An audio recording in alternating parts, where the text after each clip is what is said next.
कल कांग्रेस से इस्तीफा देने के बाद अर्जुन मोढवाडिया आज बीजेपी में शामिल होने जा रहे हैं। दोपहर 12:30 बजे वो बीजेपी ज्वाइन करेंगे। अर्जुन मोढवाडिया ने कल कांग्रेस की सदस्यता और विधायक पद से इस्तीफा दे दिया था। उन्होंने ये कदम कांग्रेस की अयोध्या में प्राण प्रतिष्ठा के बहिष्कार करने से नाराज होकर उठाया था। कांग्रेस ने जब प्राण प्रतिष्ठा का बहिष्कार करने का फैसला किया तब भी अर्जुन मोढवाडिया ने इसके खिलाफ अपनी आवाज उठाई थी, लेकिन राहुल की न्याय यात्रा गुजरात पहुंचने से ठीक पहले उन्होंने इस्तीफे का ऐलान कर दिया है। इस वक्त हमारे सहयोगी निर्णय कपूर न्यूज रूम से लाइव जुड़ गए। निर्णय, ये क्या परिस्थिति है? राहुल गांधी जिस स्टेट की यात्रा करते हैं उससे पहले ही वहां पर कांग्रेस पर कोई ना कोई गाज गिरने लायक खबर आ जाती है। अब इतने सीनियर लीडर अर्जुन मोढवाडिया वो कांग्रेस से जा रहे हैं और बीजेपी ज्वाइन कर रहे हैं।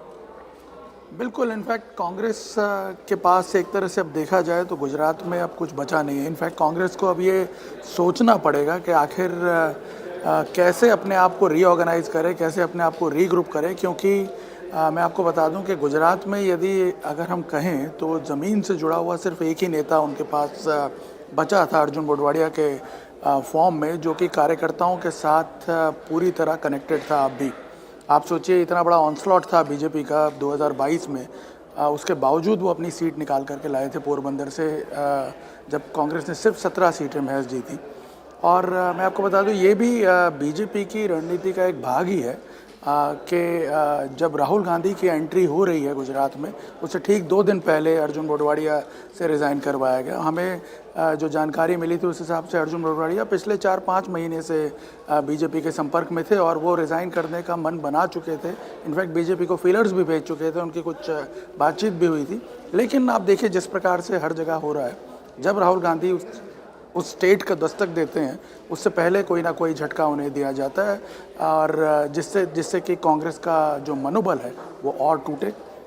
यहाँ पे आप देखिए अर्जुन मोढवाडिया के आने या जाने से अगर आप रियलिस्टिक एनालिसिस करेंगे तो वोटों के शेयर को लेकर क्योंकि बहुत ज़्यादा अंतर नहीं पड़ने वाला है, लेकिन परसेप्शन गेम में यदि आप देखें तो बीजेपी के लिए बहुत बड़ी जीत होगी, क्योंकि अर्जुन मोढवाडिया जो है वो एकमात्र चेहरा थे जो जिनसे कांग्रेस को इनफैक्ट अब रिकॉग्नाइज किया जा रहा था गुजरात के अंदर पिछले कुछ समय से। और जब अर्जुन मोढवाडिया, वो बात सही है, लेकिन क्या ये जो कारण उन्होंने बताया है कि केवल प्राण प्रतिष्ठा के बहिष्कार से वो नाराज हो गए थे इसलिए उन्होंने ये इस्तीफा देने का ऐलान किया, या बीजेपी ज्वाइन करने का उन्होंने ऐलान किया, या फिर ऑर्गेनाइजेशनल फॉल्ट उन्हें कहीं नजर आ रही है, उन्हें कांग्रेस पार्टी में अब भविष्य कुछ नजर आ नहीं रहा है इसलिए उन्होंने ये स्विच किया?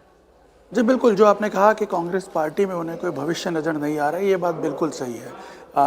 ये एक नैरेटिव है राम मंदिर के साथ जोड़ करके जो उन्होंने अपने इस्तीफे में कारण लिखे हैं, ये एक नैरेटिव हो सकता है, लेकिन जो पीछे की बात है वो ये है कि अर्जुन मोढवाडिया काफ़ी समय से पार्टी की जो व्यवस्था है उससे नाराज़ चल रहे थे। गुजरात के अंदर कांग्रेस खेमों में बटी हुई है, ये बात आम है। और मैं आपको बता दूं कि पिछले कई चुनावों में हार के बावजूद भी जो ये गुटबाजी है कांग्रेस की, उसमें कोई अंतर नहीं आया है। कांग्रेस की परिस्थिति जो है उसमें किसी प्रकार से कोई सुधार नहीं आया था। और साथ ही अहमद पटेल के चले जाने के बाद अर्जुन मोढवाडिया का जो एक क्लाउट है वो भी पार्टी में धीरे धीरे ख़त्म हो रहा था। और हमने देखा कि जो सोलंकी बंधु हैं, भरत सोलंकी और अमित चावड़ा, उनका जो पूरा एक खेमा है वो गांधी परिवार से करीबी होने की वजह से हावी होता जा रहा था, जिससे वो काफ़ी समय से नाराज़ भी चल रहे थे। और यही वजह थी कि उन्होंने मन बना लिया कि अब कांग्रेस पार्टी में उनका कोई भविष्य नहीं है। बहुत शुक्रिया निर्णय, पूरी जानकारी के लिए आपका।